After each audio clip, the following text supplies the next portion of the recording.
ஒரு ஊரில் 2 தவளைகள் இருந்தன. இங்க தான் நம்ம வாழ்க்கை. அவர்கள் ஒரு பெரிய தயிர் பாத்திரத்திற்குள் தவறி விழுந்துவிட்டன. நாம பாத்திரத்துக்குள்ள விழுந்துட்டோம். வெளியே வரணும். போதும். நம்மால தப்பிக்க முடியாது. இல்ல. பாத்திரம் ஆழமாகவும் இன்னும் தயிர் போராடுவேன். வழுவழுப்பாகவும் இருந்ததால் அவற்றால் வெளியே குதிக்க முடியவில்லை. இது ரொம்ப ஆழம். வெளியே வர முடியல. முயற்சி நிறுத்தாதே. முதல் தவளை சிறிது நேரம் போராடி பார்த்தது. இது தேவையற்ற முயற்சி, நம்மால் இதிலிருந்து தப்பிக்கவே முடியாது என்று நினைத்து முயற்சியை கைவிட்டு தயிரில் மூழ்கி இறந்து போனது. ஆனால் இரண்டாவது தவளை விடவில்லை. கடைசி மூச்சு இருக்கும் வரை போராடுவோம் என்று முடிவு செய்து தன் கால்களால் தயிரை இடைவிடாது உதைத்துக் கொண்டே இருந்தது.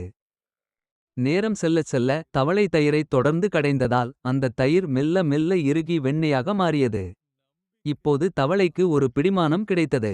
அந்த வெண்ணெய் கட்டியின் மீது ஏறி நின்று ஒரே குதியில் பாத்திரத்தை விட்டு வெளியேறி உயிர் பிழைத்தது.